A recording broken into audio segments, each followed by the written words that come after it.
মৰমৰ ছাত্ৰ-ছাত্ৰীসকল, আজিৰ ভিডিঅ'টোত আমি নৱম শ্ৰেণী বিজ্ঞানৰ জীৱৰ বিচিত্ৰতা পাঠৰ প্ৰশ্ন উত্তৰ আলোচনা কৰিম। পেজ নম্বৰ 80 ৰ প্ৰথম প্ৰশ্নটো আছে, আমি জীৱবিলাকৰ কিয় শ্ৰেণী বিভাজন কৰোঁ? উত্তৰটো হ'ব, আমাৰ চাৰিওপাশে বিভিন্ন ধৰণৰ জীৱ আছে।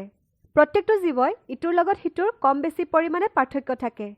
অতি কম সময়ৰ ভিতৰত এই আটাইখিনি জীৱৰ বিষয়ে এটা এটাকৈ অধ্যয়ন কৰি জানি বুজি লোৱাটো সম্ভৱ নহয়।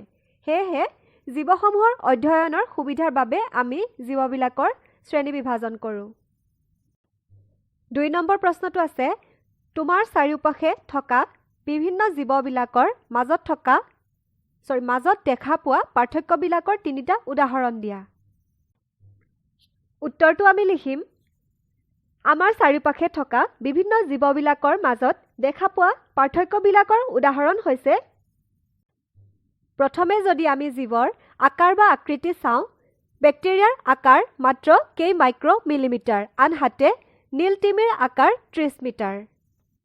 আমি যদি জীৱৰ আয়ুস চাওঁ, কিছুমান জীৱ যেনে সৰল গছ বহু হাজাৰ বছৰ ধৰি জীয়াই থাকে, আনহাতে কিছুমান পতংগ মাত্ৰ কেইদিনমানতে মৃত্যু হয়।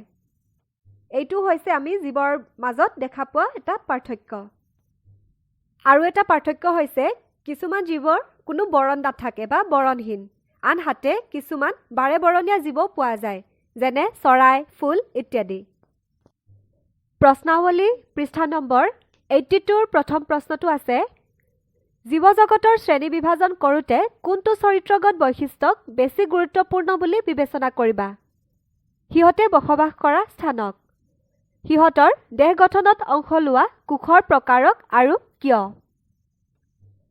উত্তৰটো হ'ব, জীৱজগতৰ শ্ৰেণী বিভাজন কৰোঁতে সিহঁতৰ দেহ গঠনত অংশ লোৱা কোষৰ প্ৰকাৰ বেছি গুৰুত্বপূৰ্ণ।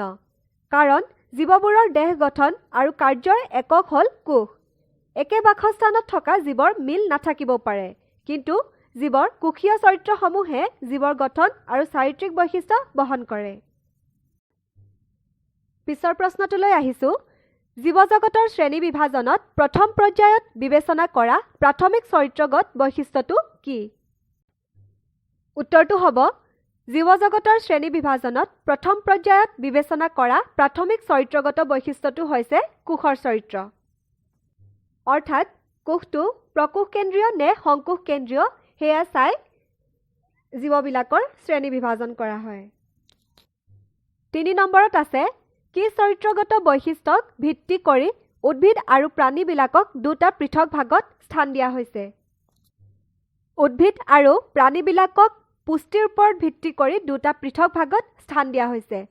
উদ্ভিদবোৰ স্বপোষী, কাৰণ সালোকসংশ্লেষণ প্ৰক্ৰিয়াৰ জৰিয়তে সিহঁতে নিজৰ খাদ্য নিজে প্ৰস্তুত কৰি ল'ব পাৰে, আনহাতে প্ৰাণীবোৰে নিজৰ খাদ্য নিজে প্ৰস্তুত কৰিব নোৱাৰে, সেইকাৰণে সিহঁত পৰপোষী। ছাত্ৰ-ছাত্ৰীসকল, পৰৱৰ্তী ভিডিঅ'ত আমি পিছৰ প্ৰশ্ন উত্তৰকেইটা আলোচনা কৰিম। ধন্যবাদ।